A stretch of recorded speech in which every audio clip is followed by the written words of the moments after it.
한자 이야기, 낱말 이야기 993번째 시간입니다. 이번 시간은 혜성처럼 나타났다라는 그런 말을 우리 가끔 하는데, 이 혜성과 관련된 그런 낱말을 한번 살펴보겠습니다. 네, 예문을 보면 파리 패션계에 혜성처럼 등장한 누구누구누구, 또는 혜성처럼 등장한 여자 트로트 가수 누구누구. 네, 또 재밌는 게 있었어요. 신문에 길동, 서울에 있는 길동이에요. 길동에 갑자기 혜성처럼 나타난 곱창 트럭, 이런 게 있어서 재밌어서 제가 가져와 봤습니다만, 이 혜성처럼 나타났다고 할 때 이 세 번째 문장은 좀 별로 잘 어울리지 않는다. 그렇지만 우리가 뭐 이렇게 가끔 쓰는 모양이에요. 제가 쓴다면 이런 표현을 쓰지 않겠는데 좀 어울리지 않는 것이다. 그러면 혜성처럼 나타난다는 것은 어떤 뜻인가 하는 것을 한번 살펴보겠습니다. 네, 한자로는 해서, 이 해자 보기가 조금 드뭅니다.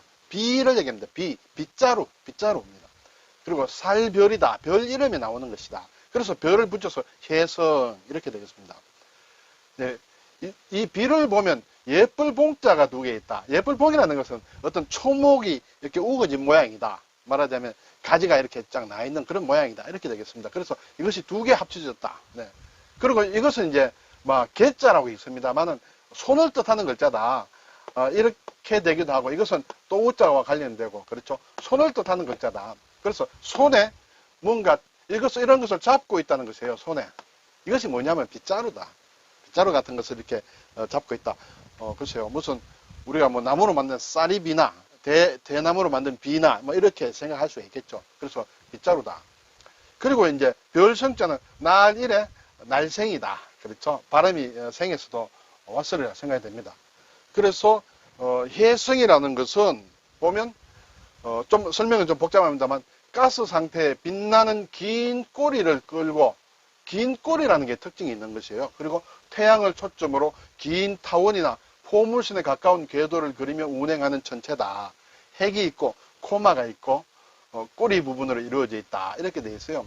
결국은 태양계에 어떤 궤도를 가지고 있는 것인데, 태양이 있을 때 궤도가 이렇게 좀 짧은 것도 있는데 이렇게 긴 것이 있다. 예, 아주 긴 그런 것이 있다. 그래서 이것은 사실은 주기가 길다. 주기가, 태양을 오는데 주기가 길다. 주기가 길어서 멀리 가 있을 때는 보이지 않습니다.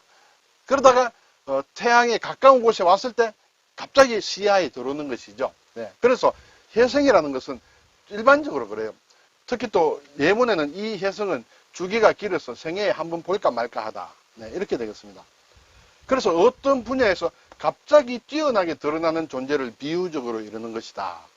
그 배우는 영화계 혜성처럼 나타난 신인입니다. 이렇게 되겠어요. 혜성이 이렇게 주기가 긴 것들이 많기 때문에 보통 때는 저 멀리 가 있어서 보이지 않는데, 이제 주기가 돌아서 태양 가까이 왔다. 그때는 보이지 않던 것이 갑자기 드러나 보이는 것이에요. 그래서 이렇게 갑자기 뛰어나게 드러나는 존재를 말하는 것이 주로 혜성처럼 나타났다. 이렇게 되겠습니다. 그러므로 앞에서 본, 예를 들어서 길동에 갑자기 혜성처럼 나타난 곱창트럭, 이게 조금 어울리지 않는다. 이렇게 되겠죠. 예, 어쨌든 느낌상 그렇습니다. 예. 자, 그리고 이제 이 혜성의 딴 이름은 길쓸별이다. 길을 쓴다. 빗자루로 길을 쓸듯이 혜성이 하늘의 전체의 별을 이렇게 청소를 하듯이 나타난다. 이렇게 되겠습니다. 그리고 꼬리가 길다. 특징이 꼬리가 길다. 그래서 꼬리별 또는 꽁지별, 미성, 미는 이제 꼬리 밑자를 얘기합니다. 그리고 살별이다. 살은 화살이다. 살처럼 이렇게 화살처럼 길다. 그리고 객성이라고 한다. 손님 객이다. 손님은 자주 안 오죠. 가끔 오죠. 네, 그래서 객성이라 한다. 네. 이렇게 영어로 이렇게 카운트 하게 되면 그리스 말로 머리털이라는 그런 것이 이렇게 변한 것이다. 머리털이 결국 길지 않습니까? 물론 짧은 머리털도 있습니다만 일반적으로 여성들의 머리털은 길다. 긴 꼬리를, 머리털처럼 같은 것을 가지고 있는 별이다. 그래서 이렇게 했다. 그리고 혜성의 핵 주위에 있는 가스층을 코마라고 하는데, 이것도 머리털을 뜻하는 라틴어에서 왔다. 이렇게 설명들을 하고 있습니다.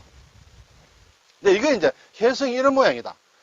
여기에서 긴 이렇게 빗자루처럼, 그렇죠? 긴 꼬리를 가지고 있다. 그것이 이제 혜성이라고 한다. 1886년에 나타난 헨리 혜성. 네, 혜성 중에는 우리가 가장 유명한 것이 이제 헨리 혜성입니다. 자, 헨리 혜성은 뒤에서 다시 보고, 우리가 학교 다닐 때 보면 이제 향가 중에 혜성가라는 게 있습니다. 혜성가가 있는데 신라시대 향가의 하나인데 진평왕 때의 성녀 융천사가 지은 어떻게 노래인데 일종의 축사의 노래다. 사는 사악한 것이다. 사악한 것을 쫓아내는 노래다. 삼국유사의 그 가사가 지나는데 뭐 제가 내용을 이렇게 말씀드릴 입장은 아니고요. 어느 날 갑자기 신라에 혜성이 나타나서 큰 별에 접근을 했다. 그것이 이제 나쁜 흉조다. 네. 그때 이제 경주가 서라벌이 왜구들에게 이렇게 침입을 당하게 되는 것을 얘기한다. 그렇게 해서 했을 때 사람들이 이제 불안해했겠죠. 그때 융천사가 이 노래를 지어서 부르니까 왜구들이 물러가고 혜성이 사라졌다. 막 그런 내용인데 그것을 보고 양주동 박사가 제목을 혜성가라고 불렀죠. 그 향가에는 제목이 따로 없지만은 내용 중에 혜성이 나오겠죠. 그래서 혜성가라고 양주동 박사가 했다. 이런 것이 이때 나오는 혜성가가 우리가 지금 다루는 혜성을 얘기한다. 이렇게 되겠습니다. 헨리 혜성이 이제 유명하다고 했는데 헨리는 해를 이렇게 씁니다. 혹시 이런 헨리로 오해할 수 있는데 이 헬자가 아니고 하이입니다. 허이가 아니고 헨리 혜성이다. 이것은 이제 혜성 중에서도 비교적 주기가 짧은 것이어서 우리가 맨눈으로 보이는 유일한 혜성이다. 이렇게 해야 되겠습니다. 이게 이제 76년 주기이므로 사람이 살면서 정말 운이 좋으면 한 번 정도 볼 때다. 이렇게 되겠죠. 최근의 근일점이라는 것은 이 별이 태양에 가장 가까이 접근했을 때 한 그 지점인데 그것이 1986년이라고 합니다. 그러면 최근일점에 왔을 때 사람이 이제 눈으로 볼 수 있겠죠. 그러면 86년에다가 76년을 더하게 되면 2061년이 돼야 다시 헨리 혜성을 보게 된다. 이렇게 되겠습니다. 네. 요즘 젊은 사람들은 이제 나중에 헨리 혜성을 볼 가능성이 있겠죠. 그래서 2023년이면 내년이네요. 이때 원일점에 도달한다. 가장 멀리 가 있다. 네, 지금 우리가 볼 수 없는 가장 먼 곳에 지금 가 있다. 그것이 돌아서 나중에 이제 가장 가까이 올 때가 2061년이다. 이렇게 되겠습니다. 이 천문학자인 에드먼드 헨리라는 사람이 1742년에 이제 사망을 했는데 예언을 했어요. 예전에 통계들을 쭉 보니까 1758년에서 1759년 그러니까 이때 살았을 때 예언을 했는데 1740 예언을 하고 돌아가셨어요. 그러고 나서 죽은 이후에 한 16년 만에 실제로 그 혜성이 나타난 것이에요. 본인은 정작 보지는 못했습니다. 보지는 못했지만 예언한 대로 헨리가 예언한 대로 나타났다. 그래서 이 별을 헨리 혜성이라고 부른다라는 게 이제 우리가 자료를 찾아보면 알 수가 있습니다. 그리고 일반적으로 혜성이 나타난다는 것은 예전에는 이렇게 좀 불길한 징조로 봤다. 혜성은 홍수나 기근이나 전염병 등을 불러일으키는 불길한 징조로 예전에는 여겼는데 이제 헨리 혜성의 주기를 계산해서 다음에 언제 나올 것이다 예견함으로써 태양계의 전체의 힘을 증명했다. 이렇게 되겠죠. 그리고 앞에서 본 우리가 혜성가라는 향가에서도 혜성이 나타나면 불길한 일이다. 뭐 적군이 침입을 한다든지 이렇게 됐는데 혜성가라는 노래를 부름으로써 이제 불길한 것에서 그렇게 불길하지 않을 수 있다는 것으로 일단 바뀌었는데 어쨌든 우리나라에는 조선왕조실록에도 혜성이 나타나는 기록이 막 굉장히 세계적으로 아주 드물게 자세하게 아마 기록이 많이 되어 있는 모양입니다. 어쨌든 지금은 혜성처럼 나타났다고 하면 아주 이렇게 정말 괜찮은 스타가 등장한 것 같은 그럴 때 얘기를 하지 좋지 않은 것이 나타났을 때 혜성처럼 나타났다 이런 얘기는 하지 않는다 하는 것을 지금 우리가 그렇게 쓰고 있습니다. 자, 이것이 이제 비해자라고 했습니다. 빗자루 여기에 마음심을 합치면 슬기롭다는 뜻이에요.